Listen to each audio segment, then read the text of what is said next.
Okay, welcome back, gentlemen. So, what we have here today is a series of three replays from one of the semifinal matches from the April 1v1 War of Dots tournament. Um, initially, what I did was I asked Girth, who was the guy who was hosting the tournament, I asked if he could get me the replays from the third round onward. So the third round matches, the semifinal matches, and then the finals matches, just so that I could have a record somewhere on YouTube where we had the whole, well, not the whole tournament, but the last part of the tournament all recorded down in one spot on YouTube. However, what happened was that during this tournament, there was a major update that was released by the dev, and basically the update screwed up the game. The replay system wasn't working. The matchmaking itself was also screwed up pretty badly.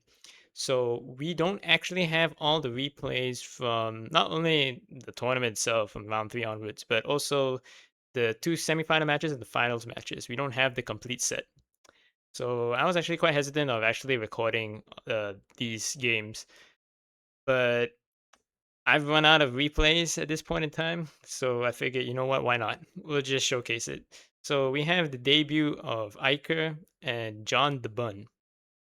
Uh, we've not showcased either of them before on the channel. I don't know how they play. I haven't watched any replays off camera of either of these guys playing.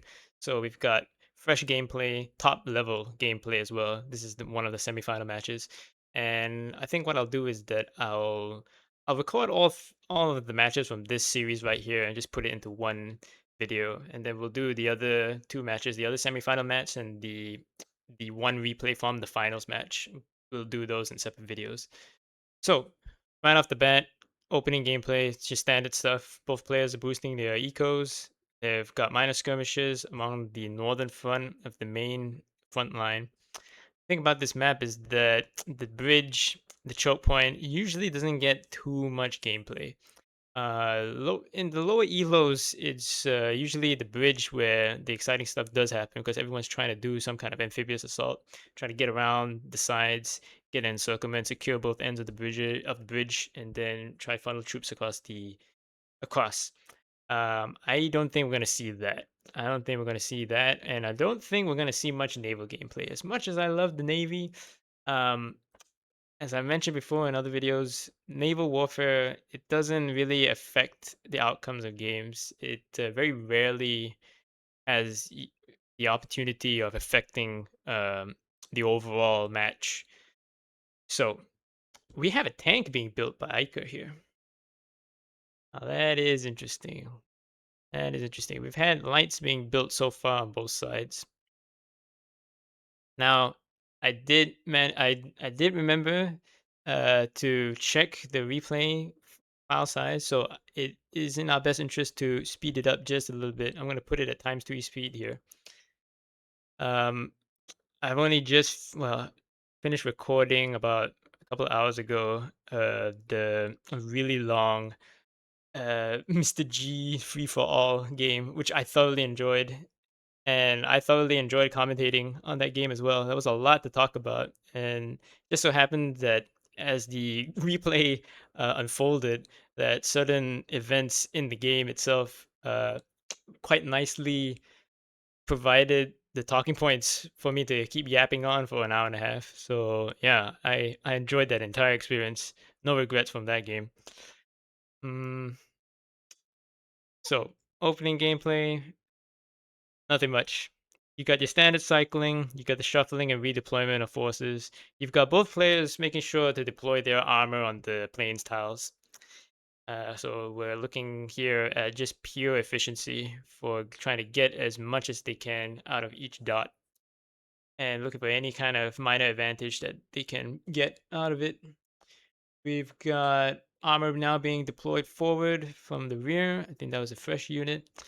It looks like to me that John has gone almost mainly all lights. Yes. Okay. So we've got like a mixed combo from Iker here, I believe. And here's interesting. So he's using his armor units to garrison. Um, j- just because of how the terrain is, there's not a lot of opportunity to really get effective use out of your armor units. You've got all of these planes tiles, which are very narrow, constricted ways.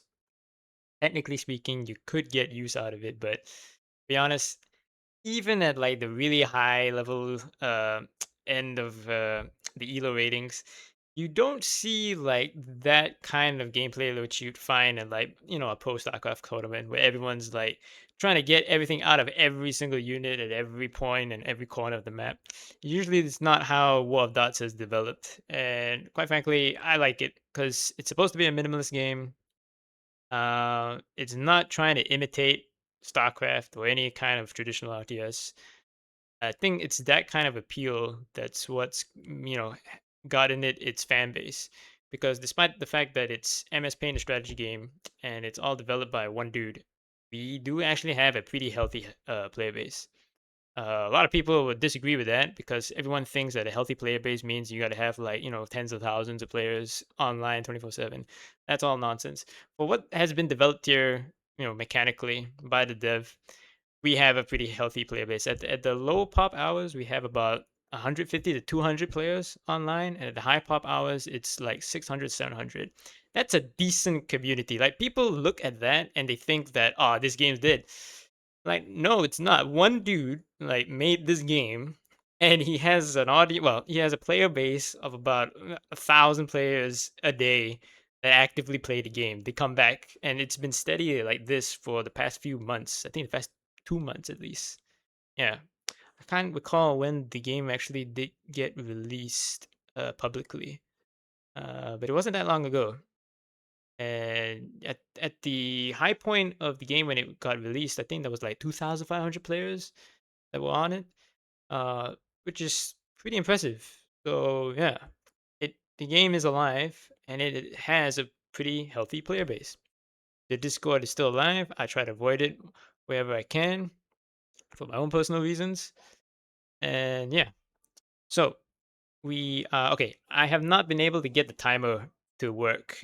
If you've watched my previous videos that I've uploaded, this is all has occurred since the major update, which I was talking about just now, which kind of screwed up the game for about a couple of days. I think like half a week, 3 4 days. Yeah, I can't get the timer to work, so I'm not entirely sure how much time has elapsed. I believe we're only about a quarter of the way through. Yeah, so things to talk about, things to yap. No, I'm drawing a blank. Recording back-to-back games, probably not a good idea because, at least for me, topics to talk about whilst the dots are moving around and jiggling in combat and whatever. Um, uh, I am pretty much an introverted kind of guy. The whole YouTube experience is, it takes a lot of effort for myself. I'm not complaining or anything. I'm just, describing how I make videos most of the time. I need to recharge my battery when when I'm making YouTube videos. Otherwise, it just does not work out. There have been quite a few videos that I've recorded that I've deleted just because I've just sound too damn tired or commentating on the gameplay. Or sometimes even when I'm actually playing a game, I'm just like I look and feel tired. Makes for terrible content. But it is what it is. It is what it is. So lots of cycling. Good uses of reserves here on John's side. Eika is playing it close to his chest here, so he's not using reserves. There really isn't, so far as I've seen, watching the amount of replays that I usually watch, because people do send me replays and I don't make videos out of all of them. Problem is now why I'm making this one, as I mentioned earlier, was that all of the replays from the previous version of the game have been voided, because that's what happens when a major update happens. So that's why we're watching this one here. But what the hell was I talking about regarding replays? I completely lost my train of thought there. And yes, the use of reserves. I have not seen any real like detriments, pros or cons between like using and not using reserves. And by reserves, I mean you keep a set of units just behind the front line where you're starting the offensive, and they're purely dedicated there to just cycle in the morale alone. There's absolutely nothing wrong with not doing that and instead just cycling the unit straight back to your cities to and fro. Um, you can see that playing out here is that Eika doesn't really use this concept of reserves a lot, whereas John is. He's got plenty of units in the back here where he's just keeping them in line to cycle the morale immediately. We are getting a lot of trades here in the center. A dot just got deleted there. I could be wrong here, and it could be that John is just not moving the dots around fast enough. But considering the fact that he's made it this far, and I think there were like, damn, I should have checked. I think there was like 50 or so participants in the tournament. It was a decent amount for a tournament. Yeah, like I said, player base is in a healthy position. Um, I'm just gonna give the benefit of the doubt and just say that John has it under control. He's got his micro on point, and that's what he's doing. He's got his reserves, cycling them around. It's not because he's mismanaging his forces. This is the strategy that he's adopted and he's going for. So I think I'm gonna put the replay up just one more tick, and if something drastic does happen, we'll slow it down. I think we're gonna have to record the other replays from this series tomorrow because this was the longest one that I decided to record first. I'm not entirely sure in which order these matches were played. That was another thing regarding the replays when you get it from people and you share it around because the replay system is very rudimentary. It's gonna need some work at some point, but it's more than enough for what it is that I would like to get out of the game. And I haven't seen anybody else really try push the dev to get anything added to the replay system just yet. It's something that should be worked on eventually, but it's not urgent. That's what I'm trying to get at there.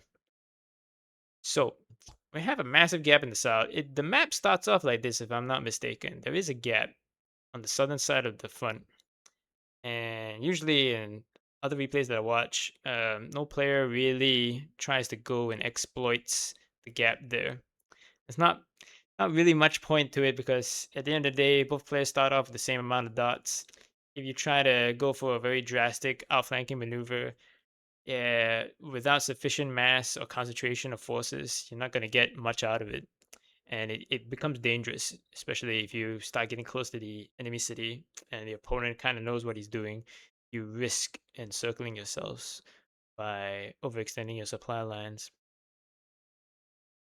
So casualties were up to about 250,000 each.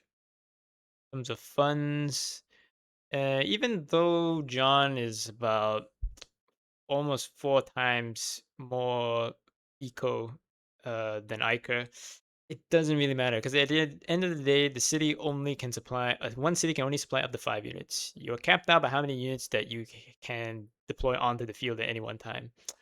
Uh, there was an old strategy that was written on a guide somewhere on one of the Steam forums where they talked about the concept of you build up a massive amount of your eco, and then you at some point later on in the game you just start spamming out units, and then you eat into your eco funds. That way you don't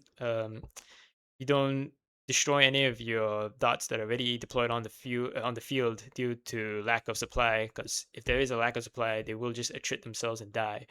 But the strat that I saw, and I've never seen anyone actually play it out before, and I don't think it really works. Because from what I've seen, I think there were changes since that guide was made. Um, Trying to build up a massive bank of eco, then start pumping out more units than your cities can supply, and then getting a surge of forces on the front line to try overwhelm the opponent. It just doesn't quite work out. You're not going to be able to sustain that kind of a surge long enough to get any real tactical success on the battlefield. That has been my observation so far. And as I said, I think it was because the guide was written for an older version of the game, and it just doesn't work anymore. But it is an interesting concept to keep in mind. You never know. There might come a situation where the way the game developed, or maybe if you're in one of the free for all game modes, there might a situation might come about where that might be a valid strategy. Who knows? I'm just putting it out there. You always got to keep your options open, right? Always got to keep your options open, and more knowledge of the game mechanics and general knowledge of what other people have done and tried will make you a better player in the long run. Well, we have still pretty much stalemate. We've got some exchanges in space here, very minor. It's gotten back and forth by about 2 dots width or so. Um, we've had no attempts at naval or amphibious invasions on the northern coastline. The two tanks here still holding the bridge. Because of how long the game has gone on, I don't think our players are too concerned about trying to maximize the full efficiency of their units. We've got a lot of armor units engaged in the forest here. I don't blame them. Once a game goes on long enough and you've kind of gotten a feel for your opponent, you can tell that, okay, we're kind of evenly matched here. This is going to go on for some time. The minor trades like these, yeah, it happens. Ideally, you want to keep up your micro on point so that you get the maximum amount of efficiency from each dot from all the terrain modifiers throughout the whole game. But I don't think I've quite seen anyone really do that. Even the game that I casted with Girth, who is rank one, actually I think recently he lost his rank one position. I haven't paid too much attention to it. As I've said before, Elo is just a number at the end of the day.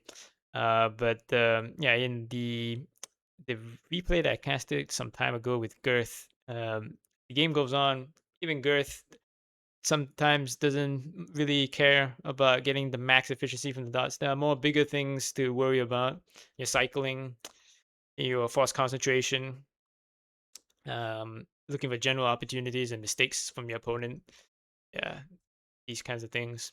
Like they get a little bit more important as the game goes on, rather than the individual micro. Well, okay, the center here is looking pretty weak for Eika.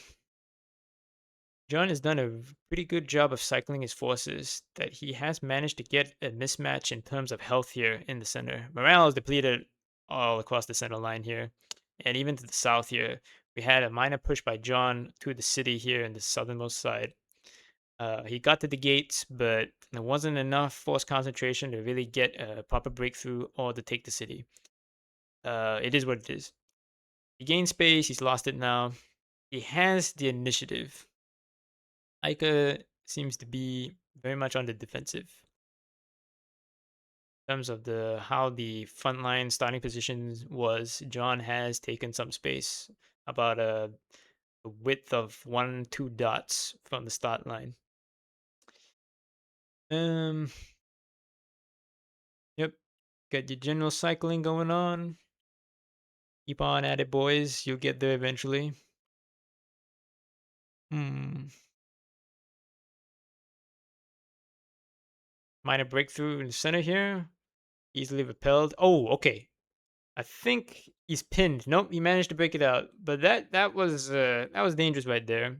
Just because in a minor overextension like that, if you can get 2 dots to swing in from the sides and pin the unit in place, you can easily snipe a tank or two across the front line. We have the armor units not cycling back. I think John in his mind is thinking that by the time I cycle the tanks through the forest into the backline cities, then try to get them back out to the front, it would be best to just leave them in the forest and heal them that way. I'm not entirely sure if that is the right decision. I don't quite know all the math and the numbers behind it, especially on this map. You need to take into account the distance between each of the cities, from the plains tiles to the forest to the cities. But I think it is still in your best interest to cycle the tanks all the way back to the city. I think so. Yeah. Right. We have a new attempt at going after the city in the south here by John. Uh, no, he still doesn't quite have enough force concentration. Actually, I take it back. these units here that he's redeployed, and he's pulled down some units from the front on the northern side. Yeah, he's doing. Yep, he's actually got the moves on. He has managed to generate enough power to push the front line this far back to the city, but it does look like he's running out of steam. And Eika's no fool. Yeah, see that? The moment you know that the opponent has committed to one flank and then has exhausted himself, you now have the opportunity to push on the other side of the flank. This is good situational awareness. This right there, that's peak war of dots. Good situational awareness. Eika is able to read the movement of his enemy's dots. He's also able to feel when the push has run out of steam, at which point and where. And yeah, he's doing an excellent job. Excellent. Right, dangerous, super dangerous moves right there. Cycling out from the frontline city.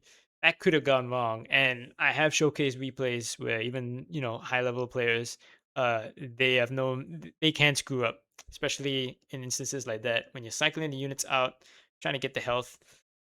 But it's the frontline city. It can't happen. Your opponent, either through skill or just luck, can slip a dot right through the front lines and just cap the city, and then it's over. Right? Yeah. Okay. The city defense here needs to be relieved. You have a lot of units here that have really low health. We have a breakthrough in the north now. Okay, so Iker, instead of going for relieving the city, he's decided to go on offense. All right, I like that. These guys have got to do something because the game has gone on for a pretty decent amount of time. Oh, he went for the encirclement. He didn't quite get it. He's still gonna go for it. Close, close. He's managed to secure the bridge. Iker has managed to secure the bridge. He's got forces pouring over that. There was a minor encirclement in the south there. Units are overextending. Players have the micro on both flanks now. We actually got 3 battles, north, the center, and the south. Eika is just going all in for the city. Yep. This is a decision that, on face value, if you're a new player, you might think this is reckless. It's not. It's not.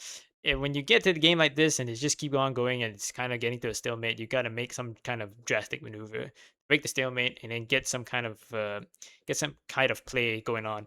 Massive encirclement in the center. Eika's forces in the center group have been encircled. He's losing a lot of troops. That's a lot of attrition right there, and they're not quite out of the woods just yet. The city in the south is about to fall. Oh, inches, pixels away. Pixels away. Overextended supply, slightly encircled. Forces are being attrited. Let me slow down the replay here just a tad bit. Iker has managed to save the city. Oh, no. As I was saying, John has managed to cap the city.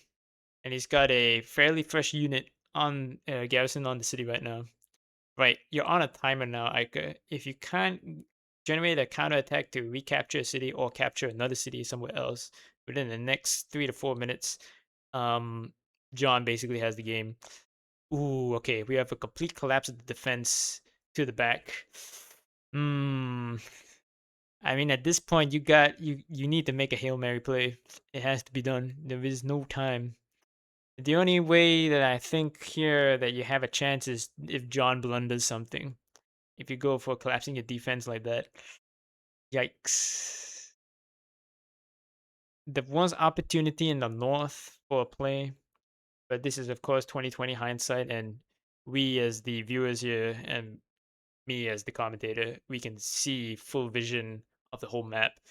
Fog of War denies the capability to Ica to really see the whole picture, but there was opportunity in the north to make some kind of play. The other opportunity, well, not really, judging by how the state of the board was. Attempting to recapture that southern city, it would have been tough because of the way the troops were deployed just as the city was falling. Yeah. Um, the mistake, well, if you could call it a mistake of going for the city in the north here in the forest, I don't think it really was a mistake. I think it was just slightly mishandled on the operational level, getting the encirclement. Like I said, you got to make a play once you know that both players are sort of even. You can either play the game through the stalemate for like 3 to 4 hours, or you can try to do something. And I'm all for doing something because that's entertaining for me to watch, and it gives me something to talk about at least. But yeah, I think there was an opportunity there to actually make it, to actually pull it off for Iker at least.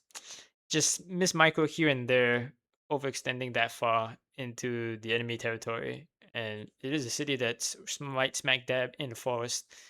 So trying to get your armor properly deployed, pretty tough. The defender has massive advantages. Yeah, but it is what it is. So we will continue on to the other two replays. Okay, welcome back, folks. We're on to the second replay of this series between Eika and John. As I mentioned before, I'm not entirely sure which order the replays are in. So John has won the first quote unquote match of the series. Depending on which replay order, because we can kind of tell if it's a best out of three, and there are three replays. Um, if I've gotten the replays in the wrong order, I'll just switch them around and try to make it as climatic as possible. Anyways, this one, I checked the replay file size, is going to be a short game. So we'll just put it up by one tick. Okay, so we have an offensive in the center here with Eika's armor. This dot overextended, got encircled, another overextension. Yo, John, buddy, what's going on? What's going on? Okay, you managed to break him out. This guy's pinned against the mountain, so he's toast. Poor dude. Right. Okay, Iker has decided not to go for the eco boosting. He's going straight all offensive. The game is on, ladies and gentlemen. He's only got one unit, garrison on his city. John has decided to go pretty much full eco boosting. He's now cycling troops forward. What is happening? That's a lot of encirclements going on here. There's a lot of missed micro plays on the side of John here. And judging by the first replay that I've shown, is he should not be making these kinds of mistakes. He does know how the game is played, and he has okay. No, nah, it's you didn't quite have the position to go for that. You're cut off here. You don't have enough forces deployed, and the reason why you don't have enough forces deployed is because Iker hasn't actually gone for any eco boosting. He's only now cycling back his depleted units to the rear. I like this, and this is the thing about like when you play, and it's the same for any kind of a game that you play. Playing casual one-on-one matches or playing on the matchmaker and then playing in a tournament, there is more depth to it. Uh, the last experience I had with any kind of like major tournament play was X-Wing, the miniatures game. I played at the national level for that one, and I can attest that when you're playing in a tournament, for any kind of strategy game, there's a whole nother depth and level to your gameplay in a tournament setting. And what I think we're seeing that play out here. Icon knows, and of course, I'm going off the assumption that the first replay was the first in the series. Icon knows that he can, that he's evenly matched against his opponent, and that if he wants to get any kind of play going on, he's got to he's got to do something drastic, something different, shall we say, not drastic. And this case here, yeah, he's gone for a very aggressive opening. That is not unorthodox, but at this level of gameplay, it is uncommon. At least from all the replays that I've seen so far. John is still going for overextensions here. It's very dangerous. Very dangerous. I'm not quite sure what John is thinking here. He's trying to go for really large encirclements, but buddy, you don't have the forces or the power projection to do that right now. You're still trying. You're trying to do these massive maneuvers, but you're doing it at the start point where the initial front line is. Now, it's not to say that this is a good rule of thumb to judge, because there are some maps which are completely uneven and imbalanced. But in this case here, you can kind of tell that the front line as it starts is in pretty neutral territory. Yeah, the cities on both sides are almost kind of equidistant from where the front line really starts. And that's a way you can gauge as to how much passive power projection my dots are exerting. This case here, it's even, so in which case the defender usually has an advantage in terms of when the operation of the battle starts. It's pretty unwise to try go for mass encircle maneuvers in the territory where power projection is even for both sides. More encirclements and more units getting picked off in the back lines there. In terms of yeah, you can see in the casualties, John is up by 60,000 casualties. In terms of troops, ooh, we're not quite yet at a 2-to-1 ratio in terms of troops, but we are getting there. So Eika is definitely in the dominant position. And yeah, just because of the amount of attrition that has been inflicted here, John's eco boosting hasn't actually given him really any strategic advantage as the game has progressed. Ideally, in a mismatch of strategies like this, where oh yeah, John is giving up. Oh, he lost the city in the south. That's why.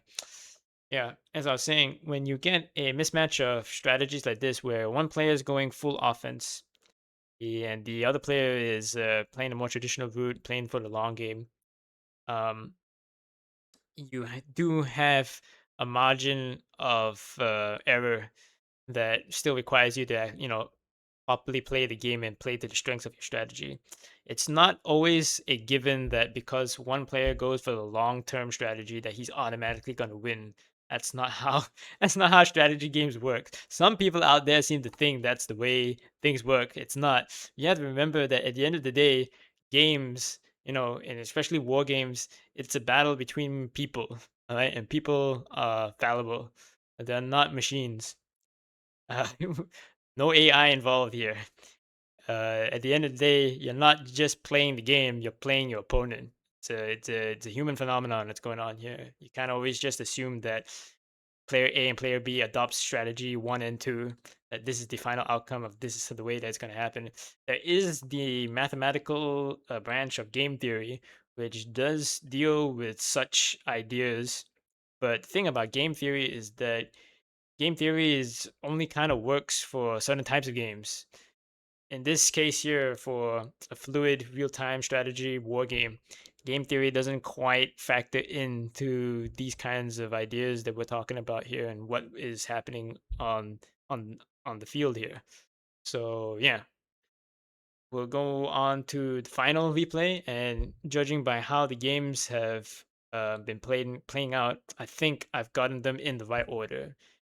I could be completely wrong, and I'm just making shit up regarding the tournament level depth of strategy that I mentioned here in this replay. But we're just gonna go with it. We're just gonna go with it. It makes for a good story, makes for quality entertainment. So on to the final replay from the series. Okay, folks, here we go. The last replay in the series between Iker and John. I have been thoroughly entertained from the last replay at least. The first replay, I'll be honest, kind of boring. But the second one showcase, at least for me, to showcase to you, the viewer, tournament level depth of gameplay. And as I was saying, in that it's a thing that occurs in pretty much, oh well, I kind of think, yeah, pretty much every kind of game out there. If there is a competitive scene and there's a tournament scene, you do get that extra level of gameplay and depth, strategic depth. How you're gonna play within the series of games. Chess is notorious for this. Um, Especially before the era of computers, players would have set repertoires against certain other players that they would be facing off in a tournament. Of course, it depends on the tournament size and the level of the tournament. But yeah, chess players, they have tournament level strategies to deal with all the rest of the opponents they are playing against. So they study each opponent prior to the games, prior to the tournament, and then they tailor their weapons accordingly. That's the kind of thing that you get from tournament level play. So, we're just going on the assumption that I have recorded the replays in order of how they were played. Otherwise, some of my comments in the previous match don't make any sense whatsoever. It's just me making stuff up. But we'll go with it. I'm pretty sure that Girth or maybe one of the players here that played in the series match here, Eika or John, hopefully they comment and set the record straight. but it is entertaining. Now I know who wins, but I didn't know the order in which the games were being played. So the second one, as I said, I too was in suspense, try to figure out who was actually going to come out top. But this one I do know, but I will try not to spoil it. So this map, I have actually played on this map quite a few times, and I have showcased this map quite a few times as well. I think at least 3 times. Um, the only thing that I recall regarding the map itself is that Red has trouble properly cycling his troops across the bridge here. He does have 2 cities on the peninsula on the other side of the river here on the west. But if you're gonna try and maximize the amount of cycling that you can get out of your cities, yeah, you are at a slight disadvantage. You're at a slight disadvantage. Okay, I know that judging by the file size, this one's going to be a little bit longer. So I'm going to put it up by 1 tick. Okay, so in terms of deployment, both players have seeded the northern flank. They've put 1 dot each facing off each other, Mexican standoff style across the river. And yeah, everyone's just going for the battle in the south. It is in both players' interest really to fight it out here and decide the battle. As we've mentioned just now, it's in Red's best interest because he does have a foothold across the river, but it is a very shaky foothold because of the 2 bridges that he has to cycle troops over. And for Blue, he can capitalize on the fact that Red has to keep cycling his troops across the river, that he should be able to get a minor advantage trying to reinforce his troops onto the front line easier and quicker. Okay, we have a slight redeployment. We have an extra dot in the north now. Fresh dot is chilling out there. Will we see an amphibious river offensive? We might. We just might. No real opportunity for proper Navy gameplay. Not that it should be expected in the high level one-on-one game, but you never know. You never know. Okay, we're gonna increase the replay just a little bit and I'll slow it down by a tick if anything drastic occurs. So we've got a lot of reserves deployed from John here on the other side of the river here. Standard cycling. John has decided not to challenge the second dot that's been deployed up here. I'm pretty sure the second dot is within line of sight through the fog of war because of its proximity to the front line. Could be wrong. Could be wrong. Might be a pixel off. But even if Eika decides to launch an offensive in the north, he does not have the power to do that. He doesn't have enough forces to get anything out of it. The 1 dot and the 1 garrison dot on the city is more than enough to hold the line from any kind of offensive like that. So, knowing that, is it in Eika's best interest to keep the dot up there? Because he kind of needs all the help he can get for the southern offensive that's going on here. Time will tell. Time will tell. Right. I have not been paying attention to the build orders just yet, but John is floating a lot of funds. He might have something up his sleeve here. We did not see the mismatch here. This once again goes to tournament level gameplay. Usually not a wise decision to play your same your same trick or card up your sleeve uh, in succession. In this case here, it was not in Eika's best interest to go for the aggressive opening strategy of not going for your eco boost and keeping all your units on the front line to generate more combat power. If your opponent is smart, and like I said before, since this is a one-on-one tournament and these 2 players are in the semifinals, don't underestimate your opponent. If he knows if he's gotten this far, he definitely knows what he's doing, and he probably had already figured out from the previous game what went wrong, uh, and analyzing is adapting accordingly. Okay, here we go. We got gameplay. The river offensive, not by Eika, but from John. Eika maneuvered one of the dots that was holding the river embankment here. John has actually enough forces here to generate enough combat power to take the city. He definitely does. We've got reserves now being cycled to defend the city. Yes, okay. You have to be careful with this. You need to make sure that you have this supply corridor open. So one of these units has to stay near the river to link up through the passive power projection of the city. Right. Eika had managed to get his reserves from the city from the back line here. He's threatening the encirclement. John has his dots evenly spread out. Nah, it's too late. It's too late. Eika was fast enough to rapidly respond to this push. And yeah, no, it's time to pull out, John. It's time to get the hell out of there. You are under threat of encirclement. Can't really cycle any troops to that offensive. Can't get anybody. Well, you can cycle troops, but it's going to be difficult to try and get them across the river. Oh, Iker has got these units up here pinned. They're not going to be able to get out very easily. The only other way you could properly get out is to send them deep into the enemy lines and then swing around the back end. It's a Steve maneuver. Okay, you've managed to actually secure enough space here to funnel the troops out. No, you're going to stick with it? Ballsy move. Ballsy move. He's going to stick with it. He's going to try and get the city with what he's got. All right. See how that goes. Iker probably has realized what has happened, and he can tell that if John has taken the time to maneuver forces to the north there and attack in such a way, the south side is probably going to be weak. And yes, we still see constant pressure on the southern flank here.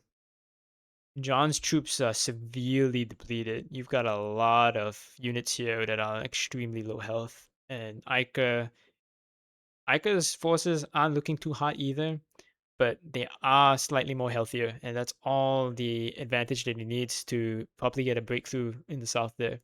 John has done an excellent job of holding on to this beachhead here. He's done really good. Dangerous moves here, but necessary if you want to get a play out of this. He's gonna have to ungarrison some of his cities and apply more forces to the front line. Situation isn't quite critical in the south yet, but it is getting there. It is getting there for John at least. Right.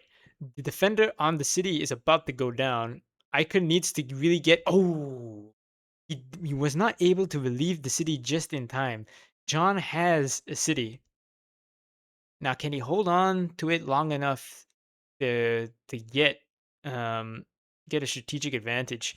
Now, since he's capped the city, I haven't we're not quite capable of keeping track of all the units here, but it looks like through attrition, because John has capped the city, no other units in Eika's army is like getting depleted due to lack of supply. I think there has been enough attrition on both sides now that both players are not at max amount of dots deployed on the field, which is good for Eika. Okay, Eika has redeployed more reserves. He's got to be careful because the city has flipped. Passive power projection is now passed over to John. He's now at the advantage now. Eika is going for the offensive in the south here. So we have a kind of a replay of the very first match where both players are now trying to jockey for position and play offensives on two different sides of the map here. And Eika is getting close. Eika is getting close. He's got a fairly fresh armor unit that's pushing and pressuring this one lone light on this city here. Eika is going to be able to get it. There's not enough forces here for a counteroffensive and a proper defense on John's side in the south. And the offensive in the north here actually pretty going pretty well for Eika. He's managed to keep the supply corridor open. He's applying constant pressure. He's getting trades. Close. He's almost there. Oh. Ooh. He still can do it. He's got now two armor units that are fairly healthy compared to John's units.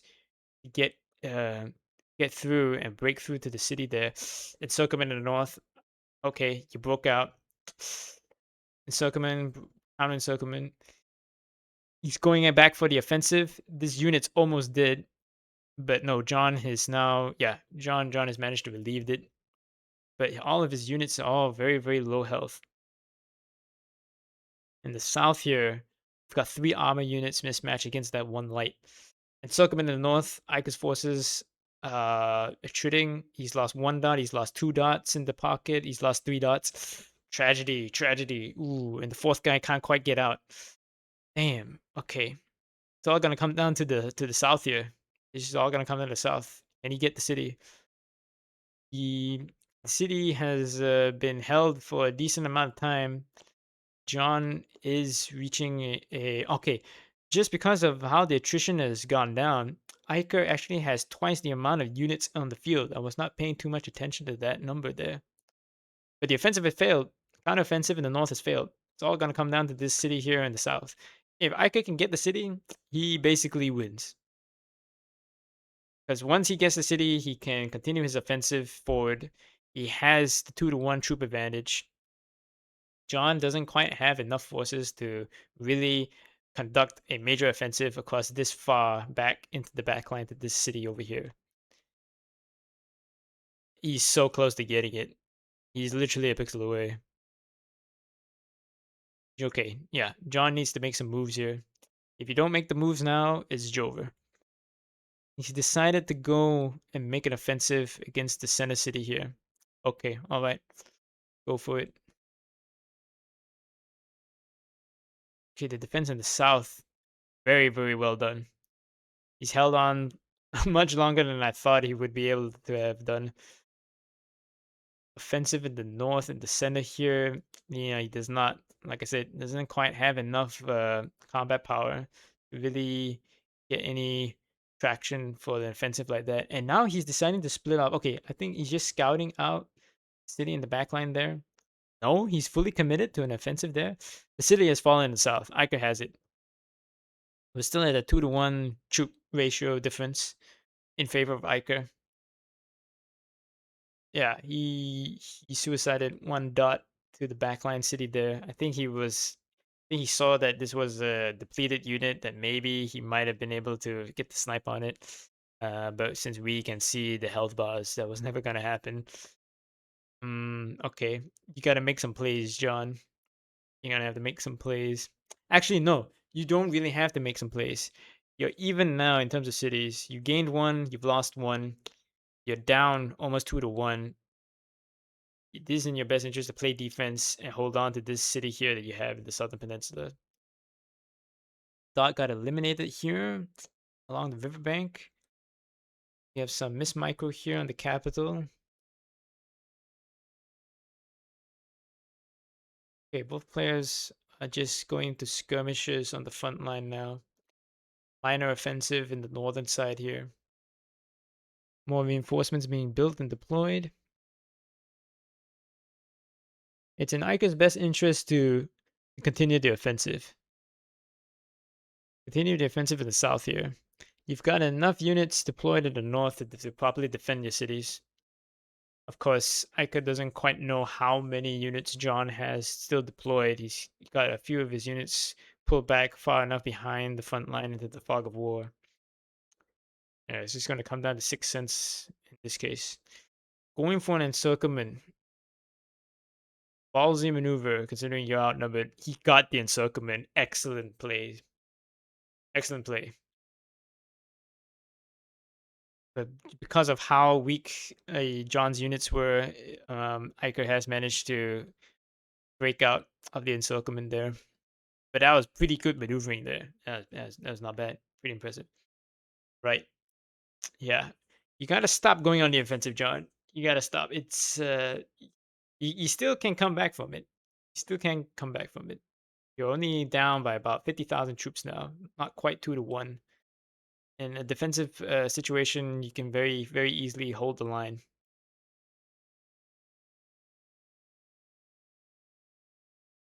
Nope. John's still going for offensive maneuvers, both in the north and the south.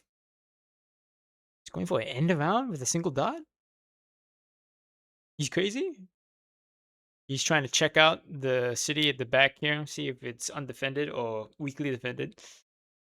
Uh oh no, and he's giving up. Huh? I don't I don't think you should have conceded the game there. No, you could have played that game. Maybe the time constraints, maybe ILL stuff might have been involved. Who knows? But just going off of the board state here, you could have made a comeback. That was an opportunity. So long as the troop deficit didn't cross back into the 2-to-1 ratio, which it was there for a couple of times, but you managed to pull it back there. Um, no, you were doing all right, kind of. Yes, you did not have any real opportunity to conduct a major offensive in the north, and in the south side here, no opportunity for a real defense was there. Just collapse the defense closer to your city and let Eika overextend himself. And then it just comes down to making amphibious assaults across the river on the flanks, both on the southernmost flank here and in the center. And opportunities were there to make some plays actually. No, I don't think you should have given up there. But it was a hell of a game, hell of a game, and a hell of a lot of good plays from both players. The series has gone over to Eika, and he advances off to the finals match.